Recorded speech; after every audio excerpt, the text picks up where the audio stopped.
दूरदर्शन की प्रस्तुति युवा समय में आपका बहुत बहुत स्वागत है। हमारे मेहमान गौरव जायसवाल ने शिक्षा के साथ कई क्रांतिकारी और दिलचस्प प्रयोग किए हैं, जिन्हें राष्ट्रीय ही नहीं अंतर्राष्ट्रीय स्तर पर भी सराहा गया है।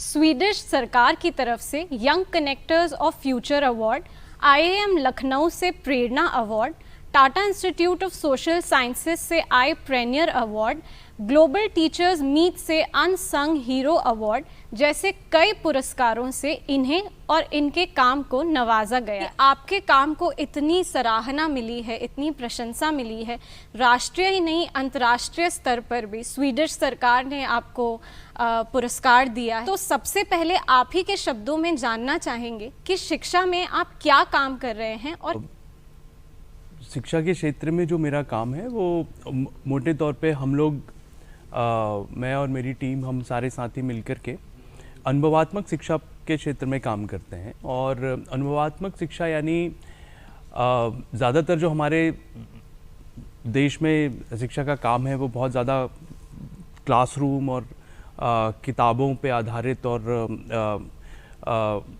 एक एकेडमिक प्रोसेस को वैसे ही समझा जाता है। लेकिन हम लोग जिस तरह से प्रयास कर रहे हैं वो ये है कि शिक्षा कैसे बहुत अनुभवात्मक हो, एक एक्सपीरियंशियल तरीके से कैसे बच्चों को कक्षा में पढ़ाया जा सकता है। और इस पूरे विचार को लेकर के विद्यार्थियों के साथ, इसी विचार को लेकर के शिक्षकों के साथ और इसी विचार को लेकर के समुदाय के साथ भी, क्योंकि सिर्फ ऐसा नहीं है कि शिक्षा किसी एक वर्ग का काम है, शिक्षा सिर्फ विद्यार्थियों का या शिक्षकों का काम है। जब तक इसको समुदाय भी स्वीकार नहीं करेगा, जब तक पेरेंट्स भी ये मानना शुरू नहीं करेंगे कि एजुकेशन जो है वो एक्सपीरियंशियल होनी चाहिए, तब तक बात वैसी होने नहीं वाली है। तो ज़्यादातर हमारा जो काम है वो एक्सपीरियंशियल लर्निंग के आसपास है। इसके साथ में एक और काम जो हम करते हैं, हमारी टीम करती है, वो है शिक्षा के क्षेत्र में संविधान और संवैधानिक मूल्यों का क्या योगदान है। क्योंकि जैसे हम देखते हैं NCERT की किताबों में, गणित की किताब हो, विज्ञान की किताब हो, सिविक्स की किताब हो, हर किताब में संविधान का प्रियम्बल छपा होता है सबसे सामने। तो वो जो है वो एक कारण है उसका कि एक नेशनल करिकुलम फ्रेमवर्क है जिसके आधार पे ये तय हुआ कि क्या हमारे शिक्षा के उद्देश्य होंगे। उन उद्देश्यों के आधार पे फिर करिकुलम तैयार किया गया है।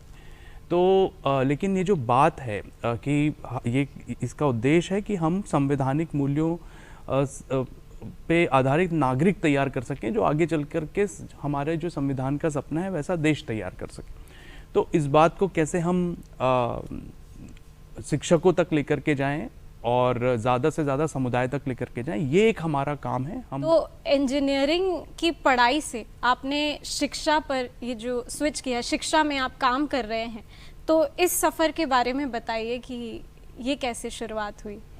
जी, तो एक तो पहला प्रश्न यही है कि इंटरेस्ट किस चीज़ में है आपका, किसी भी विशेष तौर पे युवाओं को या और विद्यार्थी जो इस चर्चा को सुनेंगे उनके लिए भी मेरा यही प्रश्न है कि सबसे पहले तो ये खोजना। और हमारे देश में होता यह है कि बहुत ज़्यादा, क्योंकि काउंसलिंग का अरेंजमेंट नहीं है, कम उम्र से हम बहुत ज़्यादा ये वाली बात नहीं करते कि किस तरह के हमारे इंटरेस्ट हैं। तो इंटरेस्ट को खोजने में बहुत ज़्यादा काम नहीं होता। तो क्योंकि इंटरेस्ट को खोजने में काम नहीं होता तो उस रास्ते हम निकल पड़ते हैं जिस रास्ते सब चल रहे होते हैं। जैसे भाई मुझे पता चला कि मेरे कोई रिश्तेदार है या मेरे कोई कज़न भाई हैं, उन्होंने इंजीनियरिंग करी है, तो चलो उन्होंने कर दी तो मैं भी कर लेता हूँ। इस तरीके से निर्णय लिए जाते हैं और उसी रास्ते हम भी बढ़े। मैं छोटे शहर से आता हूँ, सिवनी से आता हूँ मैं, और वहाँ बहुत ज़्यादा इस तरीके की काउंसलिंग का अरेंजमेंट तब मेरे पास भी नहीं था। तो जो मैंने पढ़ाई की वो मैंने इंजीनियरिंग करी, लेकिन उसके बाद फिर मुझे समझ में आया कि मेरा इंटरेस्ट जो है वो एजुकेशन में है। तो पर पढ़ाई मैंने इंजीनियरिंग की थी, काम मुझे एजुकेशन में करना था। तो फिर अब जो आपको काम करना है उसकी भी आपको कुछ एक्सपर्टीज़, कुछ समझ तो हो, नहीं तो आप काम कैसे करेंगे। तो उसके लिए फिर मुझे ये इस बात का रियलाइजेशन हुआ कि ऐसे बहुत सारी अपॉर्चुनिटीज़ हैं जो भले ही एकेडमिक अपॉर्चुनिटी नहीं है, किसी कॉलेज में कोई बीएड की डिग्री नहीं है या कोई एमफिल की या पीएचडी की डिग्री नहीं है, लेकिन वहाँ पे आपको सीखने बहुत मिल सकता है अलग अलग क्षेत्रों में। तो क्योंकि मेरी रुचि शिक्षा में थी तो ऐसे बहुत सारी मुझे अपॉर्चुनिटीज़ भारत में मिली। अलग अलग लर्निंग एंड लीडरशिप जर्नी नाम की एक फेलोशिप प्रोग्राम का मैं हिस्सा रहा। एक सोशल इम्पैक्ट इंटरनेशनल की एक फेलोशिप होती थी, उनके साथ मैंने एक साल सीखने का काम किया। तो इस पूरी प्रोसेस में मुझे दो चीज़ें समझ में आई। एक तो शिक्षा को लेकर के मेरी समझ बढ़ी, और दूसरा जो काम है वो कैसे होगा। मतलब एक तो आपको शिक्षा का काम करना है, लेकिन आपको एंटरप्राइजिंग भी तो करनी है। संस्था चलेगी तो कैसे चलेगी, उसकी क्या प्रक्रियाएं हैं, फंड रेजिंग कैसे होगी, बेसिक्स ऑफ मार्केटिंग है या फिर ब्रांड पोजिशनिंग है। तो इस तरीके की चीज़ें भी जो है वो इन पूरे अनुभवों से मुझे सीखने को मिली। तो ये जो पूरा ट्रांजिशन है उसमें बहुत बड़ा रोल ये जो नॉन एकेडमिक लर्निंग स्पेसेस हैं, जिसको आप जो फेलोशिप्स हैं, इंटर्नशिप्स हैं, इस तरीके के जो अपॉर्चुनिटीज़ हैं, उनका एक बहुत बड़ा इसमें योगदान रहा। बताया कि आपने विदेशों में भी कई फेलोशिप्स करी हैं, यूएस में करी है, स्वीडन में करी है। तो इस बारे में थोड़ा बताइए कि आपको ये कैसे प्राप्त हुई और आपका कैसा अनुभव रहा वहाँ पे।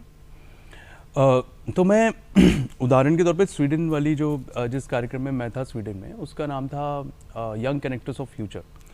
और ये कार्यक्रम जो है वो स्वीडिश सरकार चलाती है, और स्वीडिश सरकार का अपना एक इंस्टीट्यूशन है जो वहाँ की फॉरेन मिनिस्ट्री के अंडर आता है, जिसका नाम है स्वीडिश इंस्टीट्यूट। तो वो बेसिकली इस तरह के अलग अदर देन स्वीडन से के अलावा जो दूसरे देश हैं, वहाँ ऐसे यंग लीडर्स को खोज करके जिनमें उन्हें कुछ पोटेंशियल लगता है या उन्हें लगता है कि ये आगे कुछ बड़ा कर सकते हैं, वैसे लोगों को खोज करके और फिर उन लोगों के साथ एक पूरा 1 साल का एंगेजमेंट, वो एक प्रोग्राम है जो मेजरली लर्निंग प्रोग्राम है। तो स्वीडिश इंस्टीट्यूट असल में एक इंस्टीट्यूशन है जो कि अपने करिकुलम और कोर्सेज डिज़ाइन करता है और बहुत अच्छा प्रोग्राम डिज़ाइन करता है। काफ़ी लर्निंग एक्सपीरियंस है उसमें, और फिर अलग अलग देशों से वो लोगों को बुला करके और फिर वहाँ पर रेसिडेंशियल प्रोग्राम के माध्यम से इस पूरे कार्यक्रम को चलाते हैं। तो इसके बारे में जो मुझे जानकारी मिली वो शायद मुझे लगता है कोई इसी कार्यक्रम के पुराने एलुमनी थे, उन्होंने ईमेल के थ्रू मुझे जानकारी दी थी, और वहाँ से फिर मेरे पास जानकारी आई। एक उसकी बेसिक उन्होंने एक इन्फॉर्मेशन फॉर्म ऑनलाइन अवेलेबल था, मैंने वो फिल किया, और उसके बाद फिर उन्होंने मुझे अप्रोच किया कि हम एक इंटरव्यू कॉन्वर्जेशन कर सकते हैं क्या। उसे 1.5-2 घंटे के इंटरव्यू कॉन्वर्जेशन के बाद उन्होंने फिर जो भी उनकी एक शॉर्ट लिस्टिंग प्रोसेस होती है वो तय की। तो इस तरीके से बहुत सारे जैसे जिस कार्यक्रम में मैं था वहाँ पे फिल्म मेकर्स भी थे, वहाँ पर सोशल एंटरप्रेन्योर्स भी थे, वहाँ पे लॉयर्स भी थे, वहाँ पे जर्नलिस्ट भी थे, वहाँ पे एक्टिविस्ट भी थे, वहाँ पे पॉलिटिशियंस भी थे। तो अलग अलग फील्ड के जो लोग हैं, जो अलग अलग देशों में अलग अलग फील्ड का काम कर रहे हैं, कोई प्रोफेसर है, कोई एकेडमिक है, तो इस तरह के लोगों के साथ मिलकर के एक जगह पे जब आप रहते हैं तो फिर आपका एक अनुभव तो जो है वो उस कार्यक्रम का अनुभव है कि भाई कार्यक्रम का कंटेंट क्या है, वहाँ पे किस तरीके के कोर्सेज डिलीवर हो रहे हैं। लेकिन उसके साथ फिर एक बात ये भी होती है कि जब आप बहुत सारे अलग अलग तरह के लोगों के साथ रहते हैं, मिलते हैं, उनके साथ जुड़ते हैं, दोस्ती करते हैं, तो फिर एक आपकी पर्सनल ग्रोथ भी होती है और बहुत तरह से आपको एक्सपोजर प्राप्त होता है।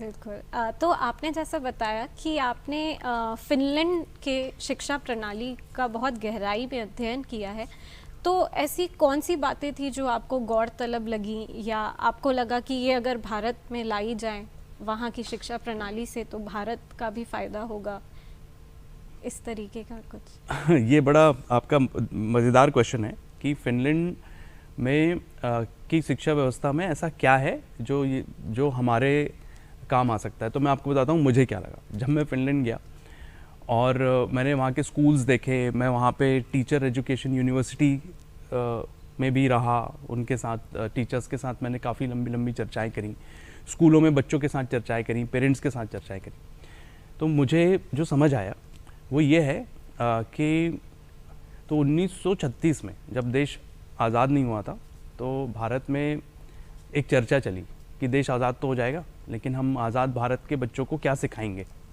पढ़ाएंगे क्या। भाई अंग्रेज़ तो चले जाएंगे पर हम अपने बच्चों को क्या पढ़ाएंगे। तो महात्मा गांधी जी ने उस पर एक व्याख्यान दिया और उस व्याख्यान में उन्होंने कहा कि हम अपने बच्चों को चरखा चलाना सिखाएंगे। तो और फिर उन्होंने उसको एक्सप्लेन किया कि जब बच्चे चरखा चलाना सीखेंगे तो पहली चीज़ वो सीखेंगे कौशल, कि भाई चरखा चलाना तो आ जाएगा, एक स्किल आ जाएगी तो कम से कम जीवन में उनका जीवन यापन हो जाएगा, रोजगार से वो लग जाएंगे, पहली चीज़। दूसरा, सर्कुलर मोशन सीखेंगे, भाई साइंस सीखेंगे, मोशन को सीखेंगे, मैथ सीखेंगे, मेजरमेंट सीखेंगे कि कितने कपास से कितना सूत बन रहा है, और कितने का उन्होंने खरीदा, कितने का उन्होंने बेचा। और सबसे ज़रूरी बात गांधी जी ने कही कि इससे बच्चे जो हैं वो समाज में गैर बराबरी पहचानना सीखेंगे, कि कैसे अंग्रेज़ जो हैं वो हमारे किसानों को सही दाम नहीं दे रहे हैं, लेकिन उन्हीं का कपड़ा जो है वो मैनचेस्टर की मिलों से आता है और महंगे दामों में बिकता है। तो फिर यही बच्चे जो हैं वो आज़ादी के आंदोलन में भारत के सिपाही बनेंगे। मैंने फिनलैंड में ये देखा कि उन्होंने लगभग गांधी जी की बात मान ली है। तो फिनलैंड में उनका जो एजुकेशन सिस्टम है वो बिल्कुल ऐसा ही स्किल बेस्ड एजुकेशन है, जिसको स्किल बेस्ड एजुकेशन कहना चाहिए, कि आप करते हैं, कोई काम करते हैं, फिर सीखते हैं। और अभी मज़ेदार बात है कि उन्होंने करिकुलम अपना लगभग करिकुलम फ्री कर दिया है एजुकेशन को। तो जैसे हमारे यहाँ कोर्स होता है, करिकुलम होता है, अब वहाँ पे करिकुलम लगभग करिकुलम फ्री जैसा एजुकेशन है। टीचर्स के पास बहुत पावर है कि वो अपने क्लास का करिकुलम खुद डिसाइड करते हैं, बच्चों के साथ बात करके डिसाइड करते हैं। तो और हर स्कूल जो है वो बहुत मज़ेदार उसमें सुविधाएं हैं, सिलाई की जगह है, खेलने की जगह है। और एक और मज़ेदार चीज़ मैंने देखी कि जैसे हमारे देश में ग्रामीण क्षेत्र हैं, शहरी क्षेत्र हैं, तो शहरी क्षेत्रों के स्कूलों में ज़्यादा अच्छा इंफ्रास्ट्रक्चर होता है, ग्रामीण क्षेत्रों में कम होता है। वैसा ऐसा नहीं है कि वहाँ नहीं है, वहाँ भी है, वहाँ भी ग्रामीण क्षेत्रों में ऐसा ही स्थिति है कि शहरी क्षेत्रों के स्कूलों में ज़्यादा सुविधाएं हैं, ग्रामीण क्षेत्रों में कम है। लेकिन उन्होंने एक बड़ा मज़ेदार काम किया। उन्होंने क्या किया कि 5 स्कूलों के बीच में एक सुविधा बना दी है, एक फैसिलिटी बना दी है, बड़ी फैसिलिटी। और उस फैसिलिटी में सारी चीज़ें हैं। वहाँ पे स्पोर्ट्स, लाइब्रेरी, आपका स्किल सीखने की जो चीज़ें हैं, अलग अलग कारपेंट्री, डिज़ाइन, इस तरीके के जो सारे स्किल सब्जेक्ट्स हैं उनका एक सेंटर है, और उसको अलग अलग स्कूल जो हैं वो समय समय पे एक्सेस कर सकते हैं। तो एक चीज़। और दूसरा, एक और मुझे मज़ेदार बात ये लगी कि वहाँ की जैसे जो म्युनिसिपल बॉडीज़ हैं, जो पंचायत जिनको आप वहाँ काउंटी कहते हैं, तो इस तरीके की जो बॉडीज़ हैं उनका बहुत बड़ा रोल है एजुकेशन में। वो मिल के काम करते हैं। यानी जैसे मैं एक स्कूल के साथ एक प्रोजेक्ट में सिटी लाइब्रेरी गया, तो स्कूल का प्रोजेक्ट है, सिटी लाइब्रेरी जो है वो चलाता कौन है? म्यूनसिपैलिटी चलाती है, लेकिन म्यूनसिपैलिटी के जो एम्प्लॉयज़ हैं वो बड़ा इन्वॉल्व हैं एजुकेशन में। तो एक एजुकेशन का पूरा एक माहौल, एक पूरा सिस्टम एजुकेशन के लिए काम करता है। तो ये मुझे वहाँ पे बहुत इंटरेस्टिंग बात लगी। बहुत इंटरेस्टिंग। तो एक लाइन में आपके लिए शिक्षा क्या है? ये बहुत बड़ा प्रश्न है, और इससे मुझे नहीं पता मैं एक लाइन में जवाब दे सकता हूँ कि नहीं। लेकिन विष्णु पुराण का 16वां अध्याय कहता है, सविद्या विमुक्ते, शिक्षा वो है जो मुक्त करे। तो हमें अपने डरों से, अंधविश्वास से मुक्त करे, हमारे अंदर से उस व्यक्ति को निकाल करके बाहर लाए जो हम हो सकते हैं। उस मुक्ति का नाम शिक्षा है। आज की इस बातचीत से मुझे बहुत कुछ सीखने को मिला। तो out of the box thinking के एक जीवित उदाहरण से मिलकर। तो गौरव, आप हमारे स्टूडियो में आए, आपका बहुत बहुत धन्यवाद। मुझे बहुत कुछ सीखने को मिला, और मुझे उम्मीद है हमारे दर्शकों को भी बहुत उपयोगी लगी होगी आज की बातचीत। तो दोस्तों